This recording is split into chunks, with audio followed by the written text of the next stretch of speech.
E aí galera, eu estou hoje aqui numa região bem conhecida da cidade. Vocês estão vendo a Catedral Nova, que serve como uma ótima referência. E eu estou chegando aqui no prédio da Corregedoria para conversar com o Bruno Costa Saldanha. Vocês viram aí no Instagram, né, no blog do CA, que a gente levantou uma polêmica recebida aí nas nossas DMs. E eu vim aqui, eu joguei a polêmica no ar e marquei com o Bruno. Fui muito bem atendido pela recepção da Corregedoria. Eu estou chegando aqui agora para conversar com ele e tirar todas as dúvidas que vocês me mandaram, beleza? Tudo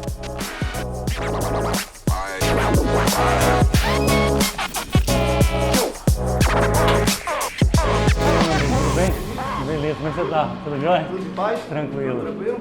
Vamos entrar? Vamos lá, licença, meu amigo. Obrigado, viu? Só vocês. Aqui? É. Valeu.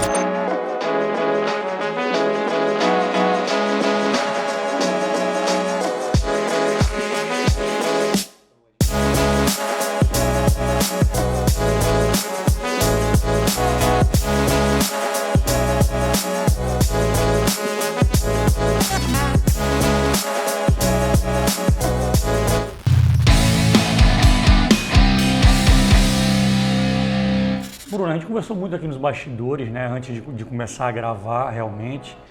E você, desde o início até agora, sempre foi muito simpático, fala muito bem, gente boa. E você falava que a polêmica, no final das contas, é até importante para dar visibilidade à Corregedoria. Muita gente não sabe o que é a Corregedoria, não sabe para que serve. Dá uma explicação geral para a gente aí. Primeiramente, deixar aqui nosso agradecimento, porque a gente não tem problema com crítica, a gente aproveita justamente essas oportunidades para divulgar o órgão, que é uma das nossas principais tarefas, divulgar o órgão para a população, fazer com que a população entenda que a Corregedoria não é um bicho de sete cabeças e é um órgão que está para recepcionar a população de maneira geral, não só a Corregedoria, como a ouvidoria de polícia também, né? Então a gente sempre que tem a oportunidade, Carlos, a gente está, mesmo nas polêmicas, a gente aproveita e acredita muito na boa-fé das pessoas, e sendo você uma pessoa que eu já conheço há muitos anos, eu não teria dúvida que você iria dar a oportunidade para a gente poder conversar, trocar uma ideia e fazer os esclarecimentos necessários de como funciona a Corregedoria, de como é o ambiente da Corregedoria, né?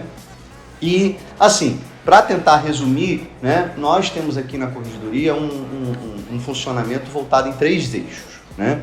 O eixo administrativo, o correcional e o disciplinar, né? O correcional disciplinar, a gente trabalha com produtividade, eficiência, né? Como os órgãos que integram o sistema de segurança pública trabalham, né? Ou seja, Polícia Militar, Polícia Civil, quantos boletins de ocorrência, quantos atendimentos, quantos inquéritos. A gente faz esse controle para pressionar esses órgãos a agir com maior eficiência e maior qualidade. Então a gente vem evoluindo nos protocolos para justamente a gente trabalhar dentro desse eixo que eu particularmente entendo como um dos principais da Corregedoria. Porque o disciplinar, né, como o próprio nome diz, ele já é quando o problema já está estabelecido, né? Esse outro aqui é justamente para evitar o problema.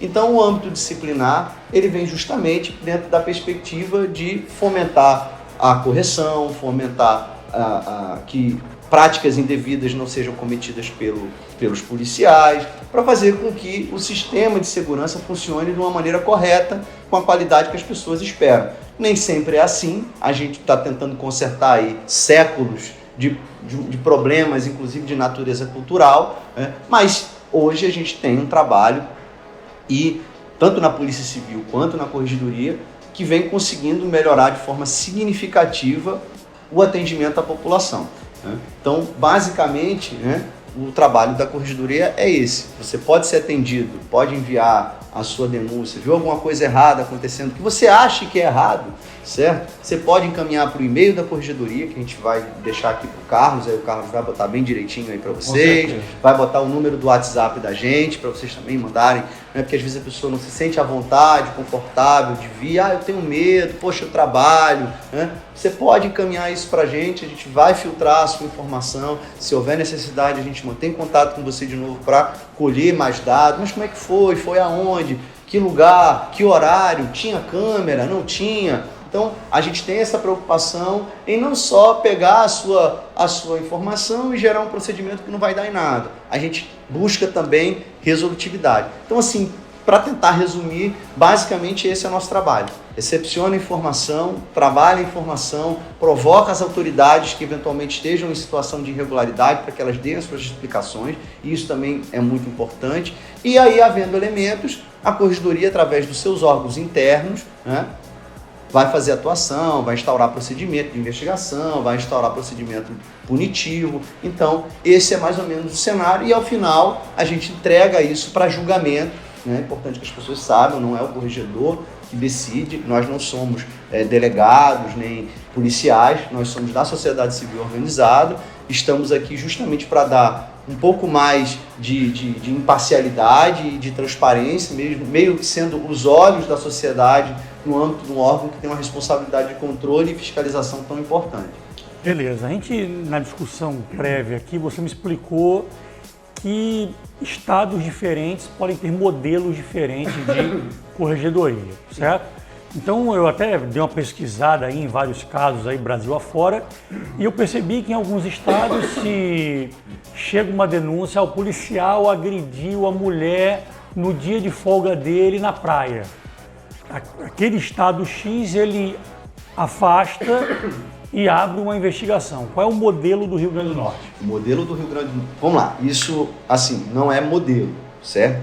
Isso é a típica situação em que, muito provavelmente, o agente de polícia, seja ele policial militar, policial civil, ele será afastado. Ele será afastado. O modelo que nós temos aqui, o que a gente chama modelo híbrido, né? Onde a gente tem uma corregedoria externa, que não está dentro dos órgãos, justamente para que a gente possa ter um corporativismo menor, né? Embora a corregedoria tenha vários policiais trabalhando aqui dentro, mas eles saem da atividade fim deles e vêm para essa atividade, digamos assim, meio, que também não deixa de ser uma atividade policial, para realizar esse trabalho. Então, de forma categórica, quando existem elementos suficientes para o afastamento do policial, seja em casos de violência doméstica, seja de outros tipos de casos, não importa se no horário do expediente ou fora do expediente, certo? Se dentro de casa, se fora, se ele cometeu um crime, e necessariamente esse crime também, por consequência, é uma transgressão disciplinar grave, e ele coloca em risco não só o trabalho dele, mas o bom nome da polícia, muito provavelmente ele vai ser afastado, ele vai ter o porte de arma dele suspenso, vai ser recolhido das ruas e colocado numa atividade administrativa, ou seja, conforme o caso concreto, a situação vai ser analisada, Carlos. Então, o ponto de vista de enfrentamento da nossa corregedoria e também da Polícia Militar, que também tem esse enfrentamento correcional concorrente com a gente, será muito provavelmente esse, e os casos são vários nós temos aqui. O que acontece, Carlos, é que, como são questões sensíveis, questões que muitas vezes estão sob o manto do sigilo por conta do que descreve a lei, a gente não pode sair divulgando, né?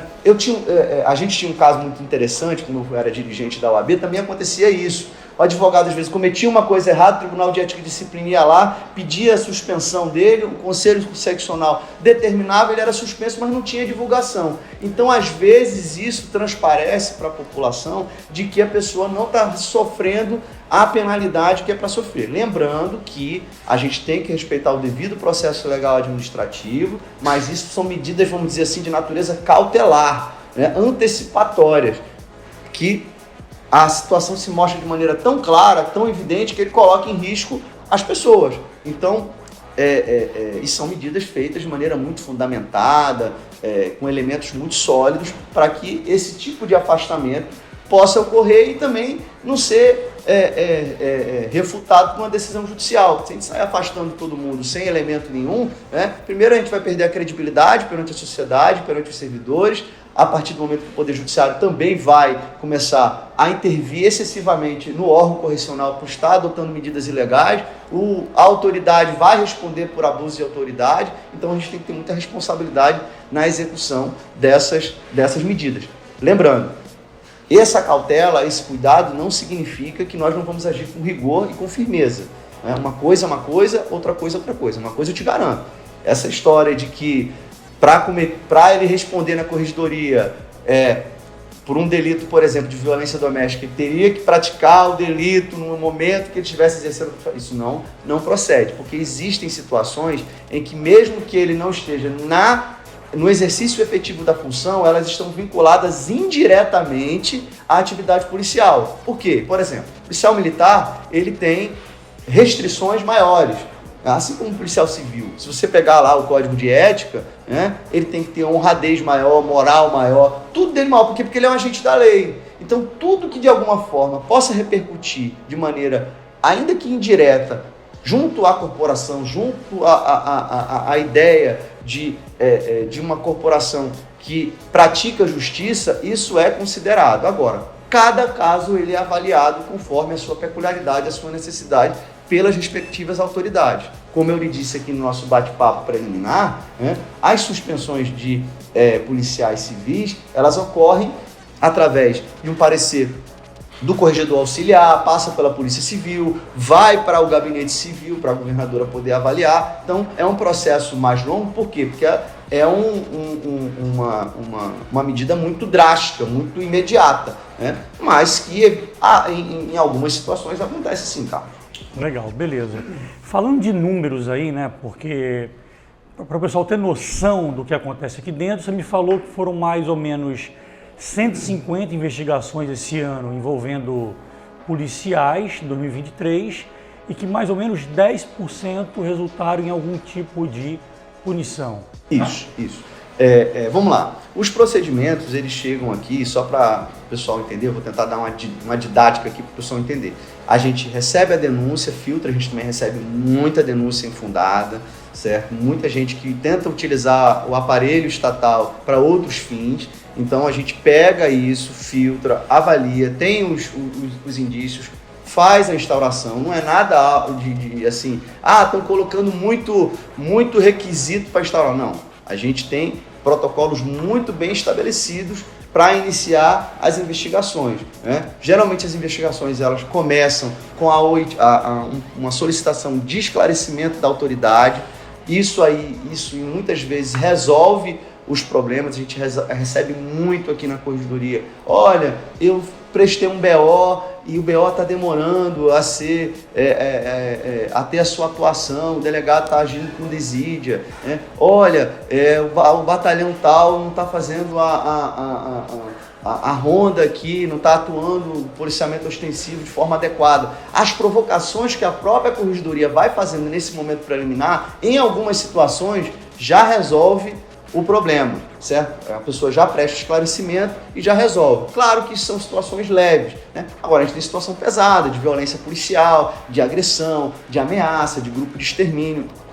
Então isso tudo requer um tratamento diferente. Por quê? Porque o que for produzido aqui vai ser usado nessa outra fase aqui para se buscar o esclarecimento e, em sendo o caso, a penalização daquela pessoa que está em situação divergente ao que se espera de um policial. E a grande maioria dos policiais são pessoas honradas, são pessoas que colocam a sua vida em risco diariamente. A gente tem casos que envolvem policiais, é uma infelicidade para todos nós, mas isso vem sendo trabalhado diariamente, trabalhado em curso de formação, trabalhado em curso de aperfeiçoamento. As polícias, mesmo com toda dificuldade estrutural, financeira, têm trabalhado no sentido de entregar para a população policiais mais bem qualificados. E não tem tido medo o Estado de fazer esse enfrentamento do ponto de vista correcional. Se o delegado, o policial, o escrivão, o agente, o perito do ITEP, ele age de maneira indevida,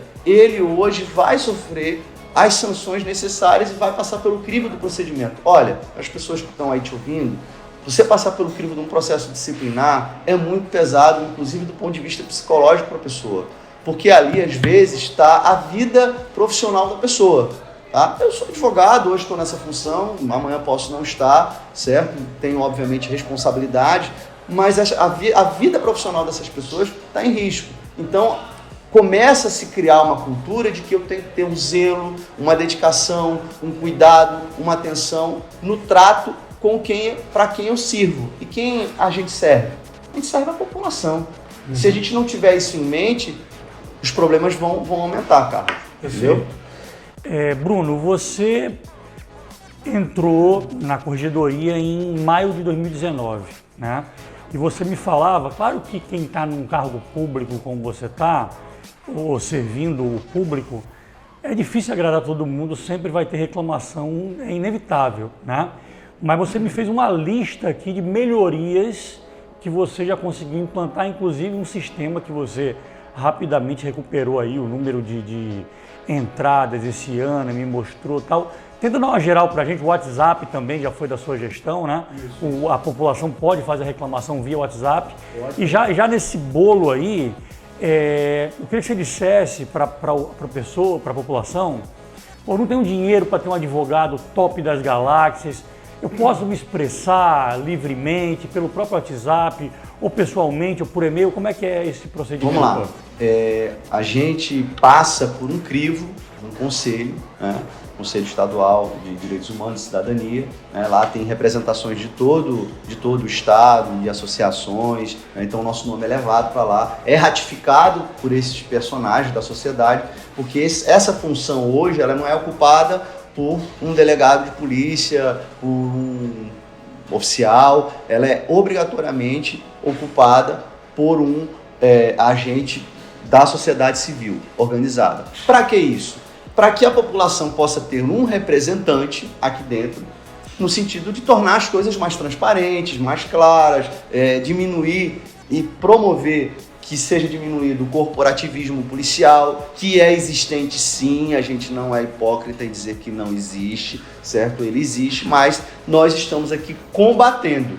Quando você não tem essa clareza, né, e é por isso que eu defendo tanto o modelo que nós temos aqui no Rio Grande do Norte, que vai ser o modelo que vai ser replicado pelo Ministério da Justiça e Segurança Pública, porque entende que é um modelo que prestigia a sociedade civil sem fazer com que as polícias percam a sua autoridade e poder decisório final, né? Então, por exemplo, Bruno, mas o que o corregedor faz? O corregedor, ele coordena, supervisiona, faz com que as coisas funcionem, que a tua informação, a tua denúncia chegue, seja recepcionada, seja tratada, que o procedimento seja instaurado, que controla o tempo de funcionamento das comissões para cobrar que elas entreguem o relatório final para que as autoridades que têm poder de decisão possam julgar e se fazer justiça no âmbito disciplinar. Então, basicamente, é esse o trabalho. E o outro eixo é aquele que eu também conversei com você, que é de produtividade e eficiência, né? Mas a gente aqui, Carlos, só para não ficar muito longo, a gente implantou diversos protocolos no sentido de modernizar a corregedoria, virtualizamos todos os procedimentos, você não tem hoje mais procedimento de papel na corregedoria. Então, todos os procedimentos são virtuais e acessíveis. Se você tiver o número do processo SEI, do caso, você vai com um agente externo, vai poder olhar lá o andamento dele, né? Então, hoje você tem um nível de transparência muito maior e que facilita que não apenas Ministério Público, Corregedoria, mas também a sociedade faça esse papel de fiscalização, tanto do trabalho da Corregedoria, como também para ajudar a Corregedoria a corrigir e a controlar os demais órgãos. Beleza, uma pergunta que surgiu muito para a gente também foi contar, relatar, como aconteceu aqui no nosso caso, se a pessoa que denunciou originalmente, ela quisesse contar a história para a gente gente viesse a contar a história dela na imprensa, isso é crime? Não. Agora, tudo que você fala você tem que saber como é que você tem consequências. Se você, ou pode ter consequências. Se você fizer falas ofensivas, injuriosas, caluniosas, né, isso pode gerar na pessoa que se sentir ofendida, ela vai adotar as medidas jurídicas necessárias. Agora, crimes contra a honra, você tem a exceção da verdade, se você tem a prova, se você tem a evidência, né? Agora, Carlos, só para complementar um pouquinho da pergunta anterior, tanto a corregedoria como a ouvidoria, a gente tem um protocolo aqui de atendimento muito humanizado, certo? Então, por exemplo, quando a corregedoria sente que há necessidade de uma atuação de, por exemplo, uma equipe multidisciplinar, a gente já aciona a ouvidoria de polícia para que nos dê suporte, faz esse encaminhamento para que essa pessoa leve essa informação até a ouvidoria de polícia. consiga mais informações. Às vezes aqui, Carlos, a gente recebe pessoas que não estão trazendo questões de natureza policial e a gente faz um trabalho também aqui social de fazer o devido encaminhamento dessa pessoa para o órgão correto. Então, a gente tem essa preocupação de fazer um acolhimento e uma interação muito mais humanizada com as pessoas. Os nossos policiais aqui são pessoas experientes, trabalham com isso há bastante tempo e tudo aqui é formatado de uma maneira que você não se sinta intimidado a vir aqui. Então, você chega lá embaixo, a abordagem não é uma abordagem, vamos dizer assim, policial, como algumas pessoas podem imaginar. Poxa, eu vou denunciar um policial, será que vão querer inventar algum problema para mim, para eu sair? Uma coisa que muita gente perguntou, será que eu vou ser retaliado? Será que eu vou ser retaliado? Olha, a nossa experiência aqui na Corregedoria é uma experiência de fazer o acolhimento e dar andamento aos procedimentos. E eu tenho, e digo isso a todos aqui, eu tenho ojeriza a perseguição e tenho verdadeiro nojo de quem utiliza o aparato estatal para fins particulares, vingança pessoal, estou me divorciando e vou lá denunciar o policial, ou tenho algum tipo de problema com quem quer que seja e quero utilizar aquele órgão para aquele outro fim, e também do policial que fica se fazendo de vítima e vai utilizando do seu poder, dos seus contatos para fazer com que obtenha vantagens. Então, essas situações elas não são admitidas e quando nós temos os elementos suficientes, não tenha dúvida, nós agimos e como já, por exemplo, só de violência doméstica nós temos em torno de 13 casos em andamento aqui nas comissões, entre policiais civis, militares e TEP, no momento. Então, não é preciso estar no expediente para você estar respondendo na corregedoria disciplinarmente, por você estar respondendo por questões de violência doméstica. Então, a gente tem esse cuidado. Em geral, quando se fala em violência doméstica, todo mundo já pensa automaticamente violência contra a mulher. E eu acho que o Brasil, de maneira geral, já percebeu que essa é uma das coisas que funciona de maneira muito forte no Brasil. Mas aqui nos bastidores, quando a gente conversava, violência doméstica não é obrigatoriamente violência contra a mulher. Não, você tem a lei, ela ampliou, né?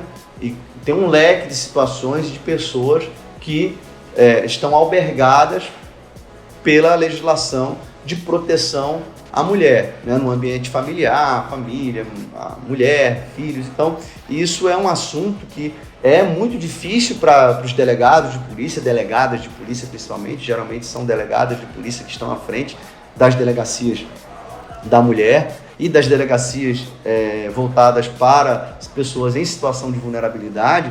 Então, esses assuntos eles são muito delicados, né? E a legislação hoje ela trabalha dentro de uma perspectiva de dar uma dimensão mais elevada àquilo que essa pessoa nessa situação coloca. Ela trata aquilo com uma presunção de veracidade maior do que numa situação normal.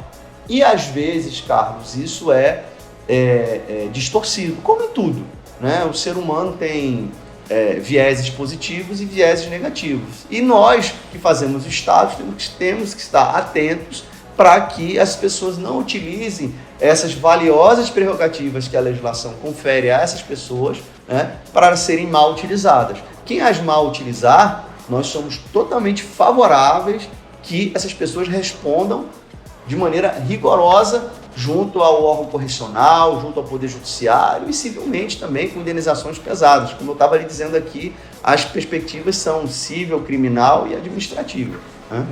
Perfeito. Vamos pegar o caso concreto que gerou toda a resenha, né? Foi um caso no Ceará, um funcionário público ele foi acusado de agredir uma mulher e a prefeitura o afastou por 60 dias preventivamente, enquanto as investigações iriam acontecer. Então, vou ler aqui a fala do prefeito. Ele foi afastado para evitar influência na investigação, porque esse é um comportamento extremamente agressivo que configura uma conduta incompatível com a moralidade administrativa. o tribunal da internet, né, a polêmica da internet levantou, se fosse no RN não teria acontecido. E aí, poderia ter acontecido algo similar com um policial, por exemplo, aqui? Não tenha dúvida, porque pela própria história que você está colocando, o prefeito fez esse afastamento porque provavelmente o fato apresentou evidências muito robustas. E ele provavelmente está sendo investigado pela polícia, né? E também deve ter aí algum tipo de medida, claro que a gente não se miscuiu no caso concreto, mas muito provavelmente deve ter uma atuação judicial nesse caso. É o que eu lhe disse aqui anteriormente, existindo elementos suficientes, não há dúvida de que medidas no sentido de afastamento total, parcial, retirada de porte de arma, isso tudo está previsto na legislação. A Corregedoria não deixa de cumprir e muitas vezes, na maioria das vezes, como a conduta ela não é apenas disciplinar, ela também é um crime, ela vem acompanhada de uma própria prisão firmada pelo Poder Judiciário a partir de requisição do Ministério Público, vem acompanhada de outras medidas cautelares, como perda parcial do porte de arma. Então, esses personagens, aí no caso, é um servidor municipal, eu não sei nem se nesse município tem controladoria, corregedoria, o que seja, né? Mas muito provavelmente esse é um afastamento porque sim, Carlos, é uma conduta incompatível com a moralidade que se espera de qualquer servidor, seja ele policial ou não, certo? O problema é que quando a gente recepciona o caso concreto, a gente precisa avaliar o caso concreto. Então, se as evidências daquele caso concreto apontam para um servidor, um policial militar, um policial civil, que está agindo de maneira deliberada, clara, inequívoca, contra os interesses, né, daquela pessoa que foi violentada, não tenha dúvida de que medidas vão ser adotadas não só por nós, como também por iniciativa das próprias corporações.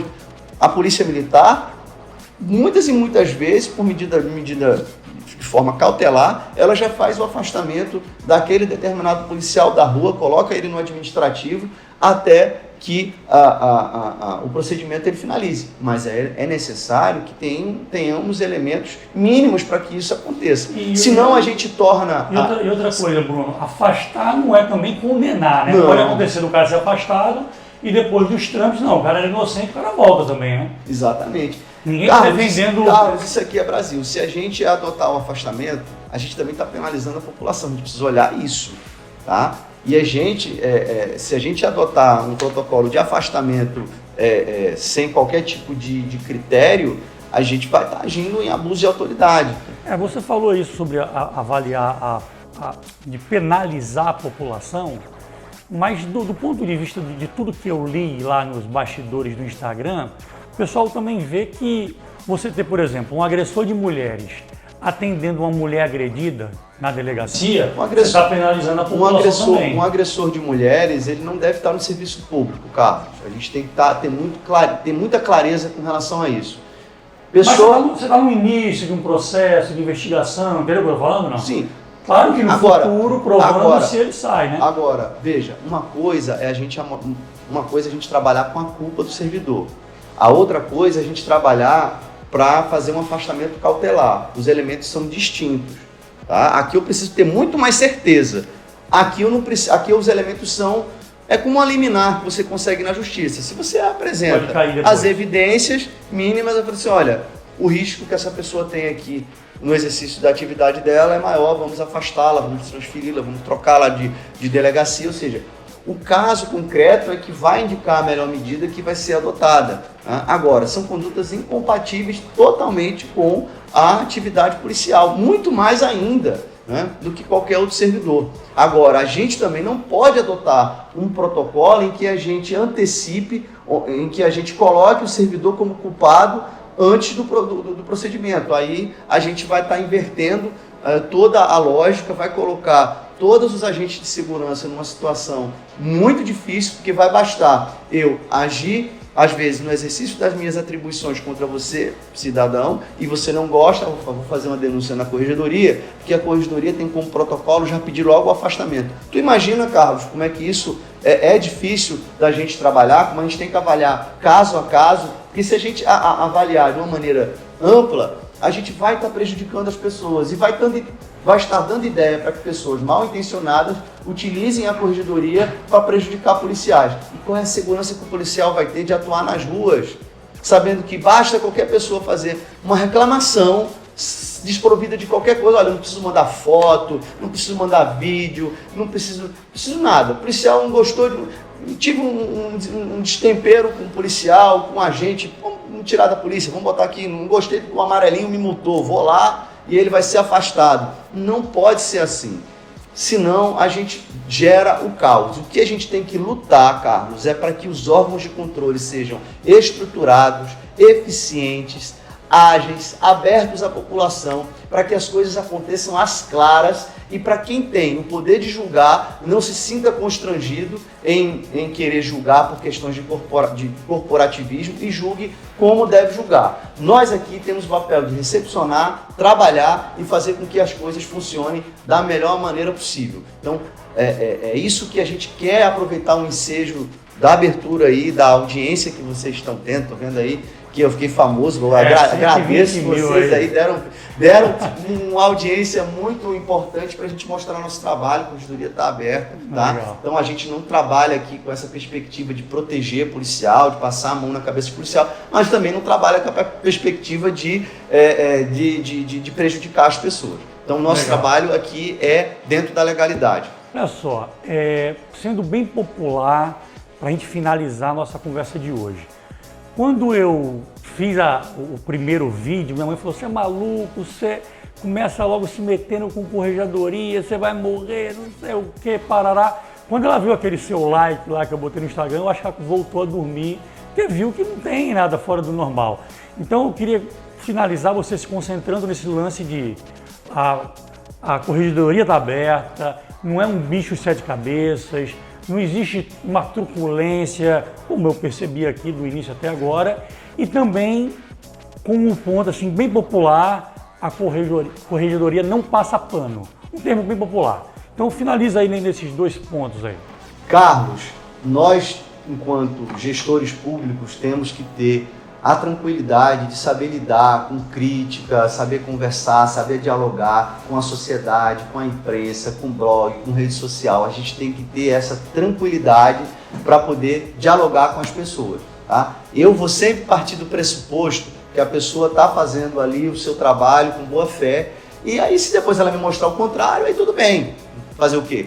Acontece. Mas a corregedoria hoje é um órgão voltado, como também foi com outras pessoas que me antecederam, um órgão que faz um trabalho importantíssimo para a sociedade. O que a gente puder fazer para divulgar o órgão, para que as pessoas entendam como funciona, para que as pessoas possam apoiar o funcionamento do órgão, cobrem dos seus parlamentares, investimentos na corregedoria de polícia, ela faz bem para a sociedade, faz bem também para o policial, porque aqui a gente evita também que policiais também sejam perseguidos.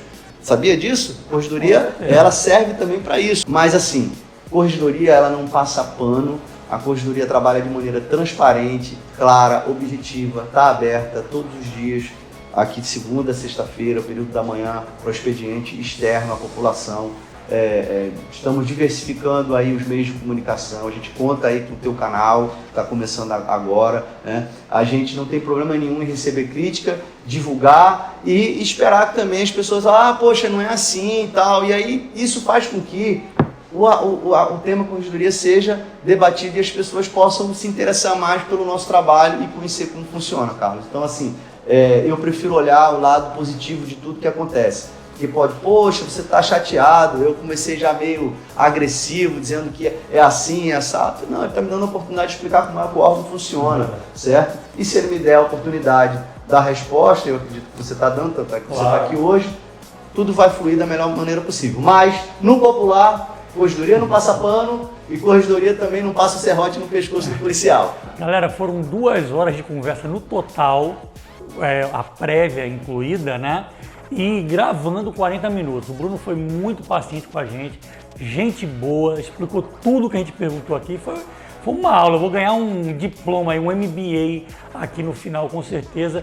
Penteado show de bola, né? Você sabe que os carecas vão dominar o mundo. Valeu, Bruno. Satisfação e precisando a gente está aqui. E aqui, amigo, é bronca todo dia.